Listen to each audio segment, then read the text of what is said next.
তব কথামৃত তপ্ত জীবনম কবিভিরিতাং কলমশাপহাম শ্রবণমঙ্গলং ভুবি গৃহণন্তি যে ভুরিদা জনা।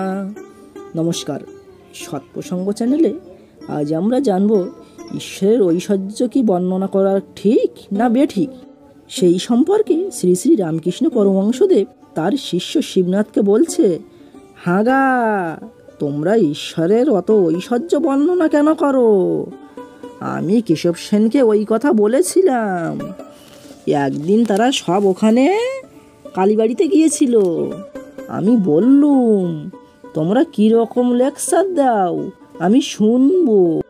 তা গঙ্গার ঘাটের চাঁদনিতে সভা হলো। আর কেশব বলতে লাগলো, বেশ বলল, আমার ভাব হয়ে গিয়েছিল। পরে কেশবকে আমি বললুম, তুমি এগুলো এত কেন বলো? হে ঈশ্বর, তুমি কি সুন্দর ফুল করিয়াছ, তুমি আকাশ করিয়াছ, তুমি তারা করিয়াছ, তুমি সমুদ্র করিয়াছ। এইসব যারা নিজে ঐশ্বর্য ভালোবাসে তারা ঈশ্বরের ঐশ্বর্য বর্ণনা করতে ভালোবাসে।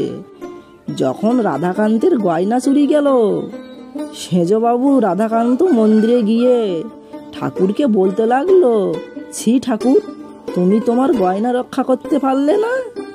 আমি সেজবাবুকে বললুম, ও তোমার বুদ্ধি। স্বয়ং লক্ষ্মী যার দাসী পদসেবা করেন, তার কি ঐশ্বর্যের অভাব? এই গয়না তোমার পক্ষে ভারী একটা জিনিস, কিন্তু ঈশ্বরের পক্ষে কতগুলো মাটির ঢেলা। ছি, অমন হীন বুদ্ধি কথা বলতে নাই। কি ঐশ্বর্য তুমি তাকে দিতে পারো? তাই বলি, যাকে নিয়ে আনন্দ হয় তাকেই লোকে চায়।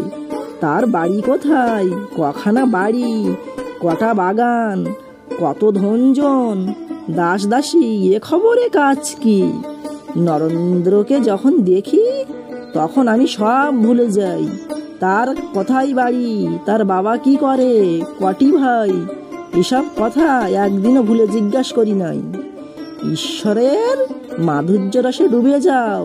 তার অনন্ত সৃষ্টি, অনন্ত ঐশ্বর্য, কত খবরে আমাদের কাজ কি? তবে দর্শনের পর ভক্তের স্বাদ হয়। তার লীলা একটু দেখি। রামচন্দ্র রাবণ বধের পর রাক্ষসপুরীতে প্রবেশ করলেন। বুড়ি নিকষা দৌড়ে পালাতে লাগলো। লক্ষ্মণ বললেন, রাম, এ কি বলুন দেখি, এই নিকষা এত বুড়ি, কত পুত্র শোক পেয়েছে, তার এত প্রাণের ভয়, পালাচ্ছে। রামচন্দ্র নিকষাকে অভয় দান করে সম্মুখে আনিয়ে জিজ্ঞাসা করাতে নিকষা বললেন, রাম, এতদিন বেঁচে আছি বলে তোমার এত লীলা দেখলাম, তাই আর বাঁচবার স্বাদ নেই। তোমার আরো কত লীলা দেখবো।